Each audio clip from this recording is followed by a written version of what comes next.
My name is Rachel, and currently I reside in an annex of my in-laws' house with my husband Stefan, while Stefan lives in the main house with his parents.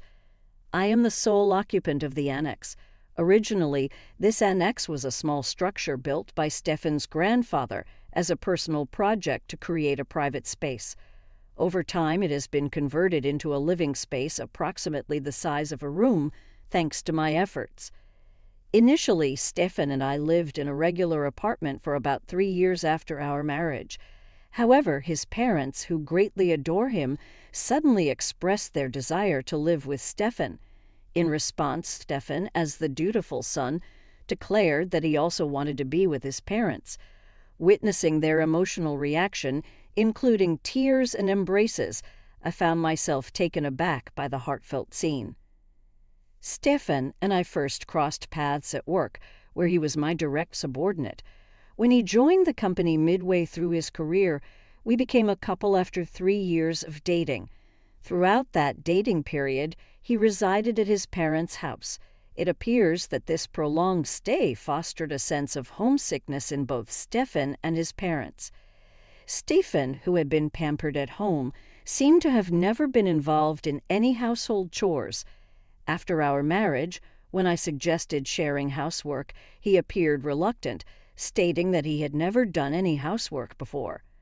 The problematic aspect was that despite my intention to divide the chores between us, Stefan seemed to have never considered participating in household tasks himself. I sensed a pattern in all of this. Whenever I attempted to involve him in household chores, Stefan would feign interest for a brief moment, grow disinterested, and eventually say, "This isn't for me. You're better at this, Rachel. You should keep doing it." Both of us were employed, and given my higher position at work, I felt a greater need to share the household responsibilities. However, encouraging him to help often proved to be more time-consuming than handling everything myself. It reached a point where I found it less troublesome to manage everything alone. The dynamics shifted when I transitioned to remote work. Stefan, seemingly surprised to find me at home every day, initially understood the change. He stopped complaining about my altered lifestyle, or so I thought. It became apparent later that he hadn't fully grasped the implications of my decision. Several years into my remote work, Stefan's parents suddenly visited our apartment, expressing a desire to live with him. Witnessing their emotional reunion, I felt a sense of isolation and bewilderment. Eventually, with Stefan's wish to be with his parents, we made the decision to move into their house. Stefan consistently chose locations close to his parents, whether it was for renting an apartment or selecting a job. For me, remote work made the location irrelevant, but his choices required us to uproot ourselves and quit our jobs. Upon settling into his parents' house, Stefan's mother expressed gratitude, saying, "Thank you for taking care of Stefan all this time. From now on, I will take good care of Stefan. Rachel, please take care of everything else." Initially, I interpreted this as a relief from doing housework for Stefan, but soon I realized her intentions were different. My mother-in-law's tasks involved preparing special meals exclusively for Stefan, meticulously laundering only his clothes, ensuring his shoes and belongings stayed immaculate, and purchasing various items specifically for him. As for all other household chores, those for Stefan's parents and myself, including cooking and laundry, were now solely delegated to me. Despite my ongoing commitment to work, now I found myself burdened with the responsibility of not only managing household chores for Stefan's parents and myself, but also maintaining the cleanliness of the larger family house. The prospect left me disheartened. Despite my efforts, this cohabitation seemed to bring happiness only to Stefan and his parents, with no apparent benefits for me. In fact, it felt like my burdens had increased. During one cleaning session, my father-in-law approached me with a request. He looked apologetic as he explained, "Rachel, I have a favor to ask. Could you contribute some money?" Confused, I inquired further. He elaborated, expressing his difficulty in asking Stefan to contribute to household expenses for both of us. Apparently, Stefan had worked hard, and it felt challenging to request financial contributions from him. Stefan and I had previously agreed to share expenses, like apartment rent and other living costs. However, Stefan often tried to get me to pay for various items during our shopping trips, including unnecessary ingredients, alcohol, clothes, and accessories. When I resisted, he would act like a child denied a toy, calling me stingy. Despite these financial disagreements, I found comfort in the fact that apart from these issues, Stefan didn't interfere much with my everyday life. This sense of comfort changed when we started living together, as Stefan's mother began to disrupt. My routine, unlike Stefan's, was relentlessly interrupted by his mother. She insisted I prioritize household chores, barging into my room, pulling on my clothes, making it impossible for me to focus on my work. Frustrated, I discussed the matter with Stefan, anticipating him to take his mother's side.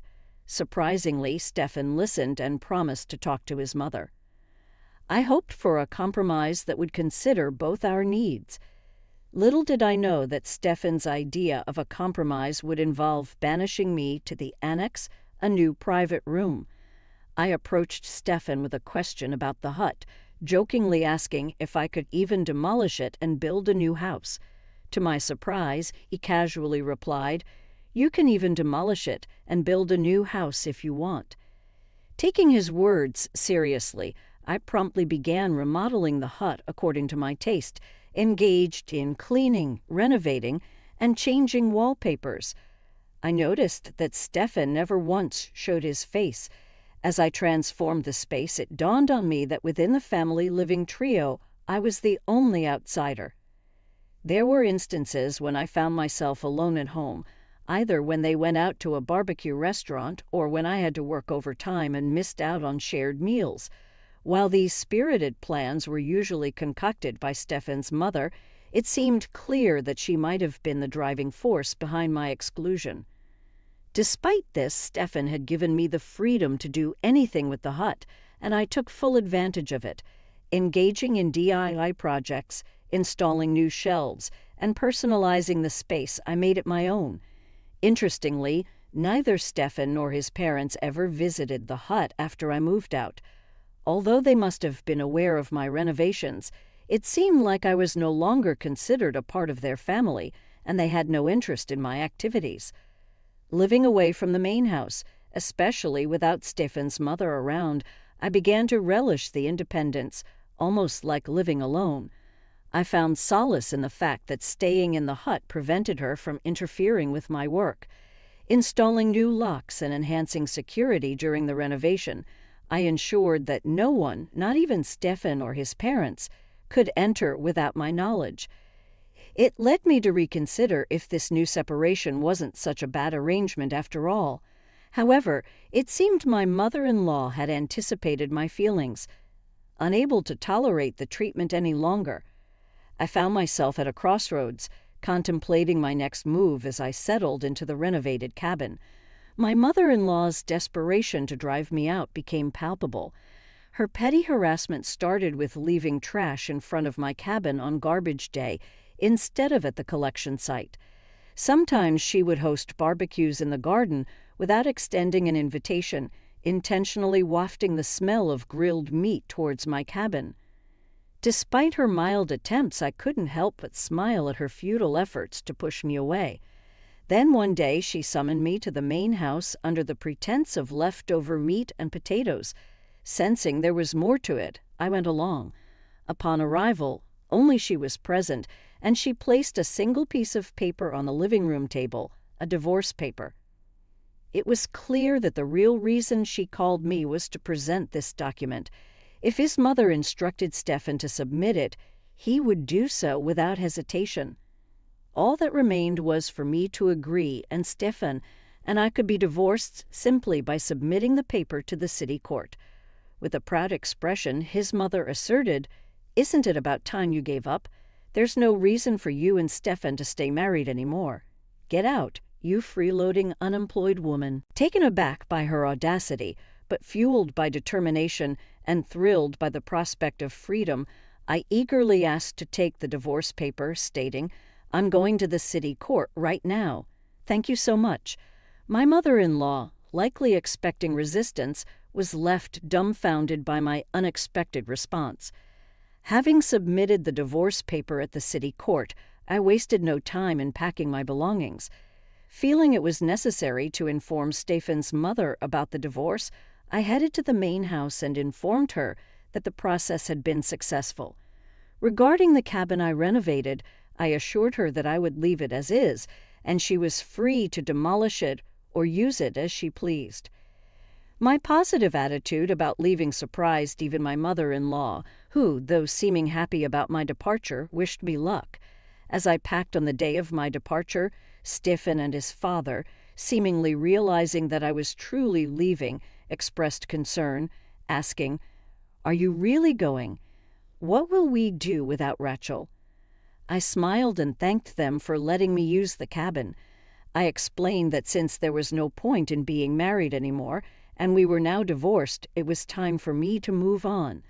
As I organized my belongings, I completed my move to a luxury apartment, a change I had been arranging for. Not long after settling into my new apartment, my mother-in-law called me awkwardly, saying, "Rachel, I need to ask you something." Cheerfully, I responded, "What's up?" "How's the cabin I'm using right now?" She then inquired about money, mentioning that Stefan had told her I was giving his father $3,000 a month. Confirming that it was true, I explained that despite her earlier accusation of being an unemployed freeloader, I was indeed working. She seemed surprised, thinking I had quit my job. I clarified that I hadn't quit but left the company to become the president of a new company, setting up a remote work system. Her reaction was one of disbelief, and I sighed, realizing that even Stefan was unaware of my promotion. Considering his attitude since we started living together, it seemed he never truly thought of himself as a husband. When asked about my earnings, including my side job, I casually mentioned it was roughly around $2 million. I may have exaggerated a bit with the $2 million figure. It's just a hassle to explain the exact figures. With that much money, could you lend us some? Actually, Father was laid off and he kept it hidden. We've been managing somehow with the $3,000 you've been giving us. Neither Stefan nor I knew about it. It all made sense to me now. My father-in-law's words about it being pitiful to ask his son for money were just a pretense to get me to pay. He probably assumed I had money due to my superior position at our former company and sweetly scammed me out of $3,000 a month under the guise of living expenses.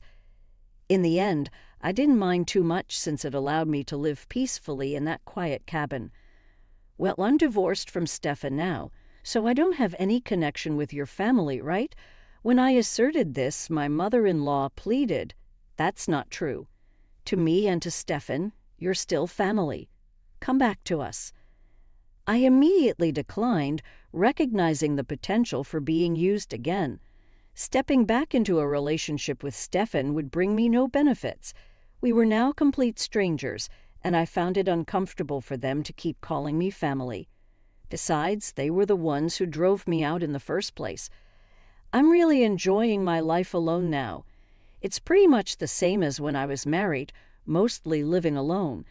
The difference is, back then I didn't spend money on myself, and $3,000 was taken from me every month. I prefer my current life much better. Goodbye then.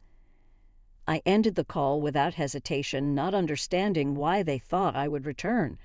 For my mother-in-law, it must have been a last-ditch effort.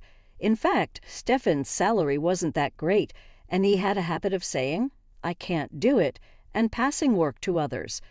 This trait, displayed in both our personal life and at the office, left him deemed unreliable, and he remained a regular employee without any salary increase.